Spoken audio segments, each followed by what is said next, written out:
News 24।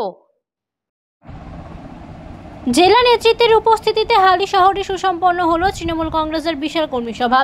Barrackpore লোকসভার সাংসদ পার্থ ভৌমিক, বিধায়ক নির্মল ঘোষ, সোমনাথ শ্যাম এবং কাছড়াপাড়া পৌরসভার পৌরপ্রধান কমল অধিকারী, হালিশহর পৌরসভার পৌরপ্রধান শুভঙ্কর ঘোষ সহ সকল পৌর পর্ষদের উপস্থিতিতে কর্মীদের উপস্থিতিতে সুসম্পন্ন হলো এই কর্মী সভা। সবাই যুব, ছাত্র, মহিলা, কাউন্সিলর, বিধায়ক এবং সুবোধ অধিকারী এই সভার আহ্বান করেছে। অত্যন্ত সুন্দর মিটিং হয়েছে। সবাই মিলে 21শে জুলাই আমাদের সবাই যাব। আর সামনে আমাদের কাজ হচ্ছে বিজেপি এবং সিপিএমের যে অপপ্রচার, তার বিরুদ্ধে দলকে তৈরি করতে হবে এবং ভোটার লিস্টের কাজ যেভাবে আমাদের চলছে সেই কাজকে চালিয়ে নিতে হবে, মানুষের কাছে যেতে হবে, মানুষের সমর্থন করতে হবে। মানুষকে নিয়েই তৃণমূল কংগ্রেস। তাই মমতা ব্যানার্জি বলছে মানুষের কাছে যাও, মানুষের আশীর্বাদ দাও। আগামী 2026-এ তৃণমূল কংগ্রেস অনেক আসন নিয়ে 200-র উপরে প্রায় 250 আসন নিয়ে আবার ফিরে আসবে। সামনে বিধানসভা, কি বার্তা দেওয়া হলো কর্মীদের? সবাই একটাই বার্তা, বিজেপির মতো অপদার্থ এবং ঘৃণ্য রাজনীতি যারা করছে তাদের বিরুদ্ধে আমাদের তৃণমূল কংগ্রেসের যুব, ছাত্র, মহিলা, শ্রমিক সব মানুষকে এক হতে হবে এই জঘন্যতার বিরুদ্ধে, ধর্মীয় উন্মাদনার বিরুদ্ধে। শুধু হিন্দু আর মুসলমান, মন্দির আর মসজিদ ভারতবর্ষকে জ্বালিয়ে দিল, পুড়িয়ে দিল। ভারতবর্ষের সম্মান এবার অপারেশন সিন্দুরে পৃথিবীর একটি রাষ্ট্র আমাদের পাশে দাঁড়ায়।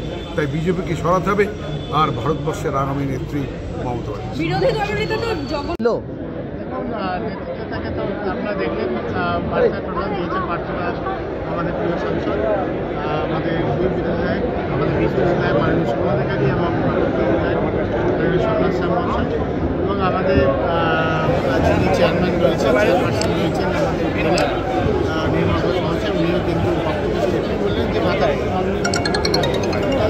যতক্ষণ বাংলায় রয়েছে, বাংলার মানুষ ভালো থাকবে। আমরা সকল যারা কর্মী আছি, আমাদের সবথেকে বড় হেল্পিং হ্যান্ড এনারা দুজনে মাথার উপরে থাকলেই কিন্তু আমরা মানুষকে পরিষেবা দিতে পারবো, বাংলার মানুষ ভালো থাকবে। সেই জায়গায় আমরা ঐক্যবদ্ধ হয়ে আরও ভালো কর্মসূচি করবো। সামনে বিধানসভা আসছে, মানুষের দ্বারে দ্বারে প্রচার করতে হবে এবং যেভাবে বিজেপি অপপ্রচার করছে, তো সেই জায়গায় আমাদেরকে মানুষকে বোঝাতে হবে এবং 21শে জুলাই সামনে রয়েছে। তার সকলেরই আবেগ, প্রত্যেক কর্মীরাই স্বতঃস্ফূর্তভাবে যায় এবং প্রত্যেক বছরই কিন্তু রেকর্ড ভাঙে, এবারে আবার রেকর্ড ভাঙে। আজকে দেখা যাচ্ছে কর্মী সভায়ও রেকর্ড ভেঙেছে, মানুষ ভিজে ভিজে এসছে, কিভাবে দেখছেন? মুখ্যমন্ত্রী মমতা বন্দ্যোপাধ্যায় এবং বিশ্বজিৎ বন্দ্যোপাধ্যায়রা ভালোবাসে বৃষ্টি কেন, যে কোনো দুর্যোগের মধ্যেই তৃণমূল কংগ্রেসের কর্মীরা উপস্থিত থাকে। 2026-এ তৃণমূল কংগ্রেসের প্রার্থী ঘোষণা করার আগে বলা উচিত নয়। বিধায়ক সাহেব যেভাবে সংগঠন সাজিয়েছেন, আমরা আশাবাদী সুবোধ অধিকারী মহাশয় ক্যান্ডিডেট এবং বিপুল ভোটে আর কি জিতবে, তার শুভ সূচনা আজকে দেখা গেল।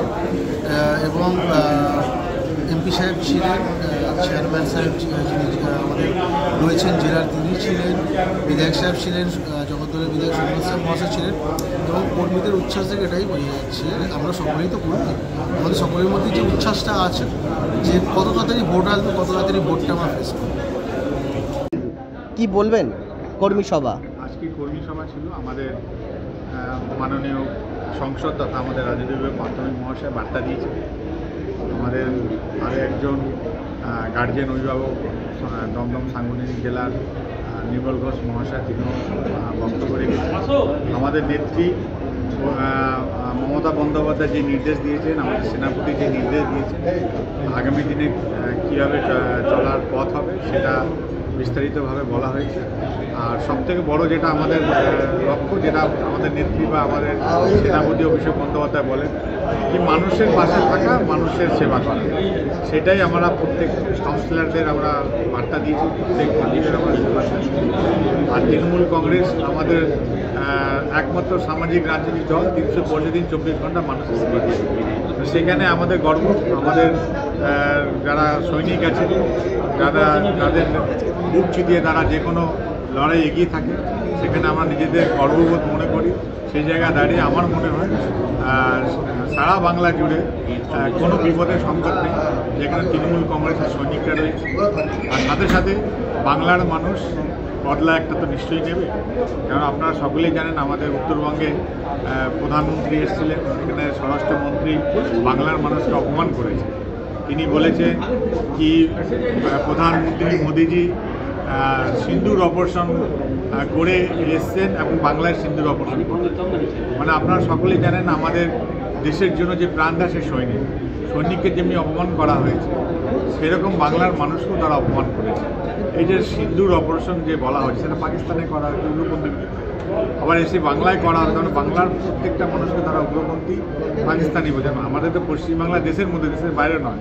এই অপমানের বদলা দেখবেন 2026-এ বাংলার মানুষ দুহাত ধরে মমতা বন্দ্যোপাধ্যায়কে আশীর্বাদ দিয়ে 250টার বেশি সিট দিয়ে আবার চতুর্থবারে মুখ্যমন্ত্রী।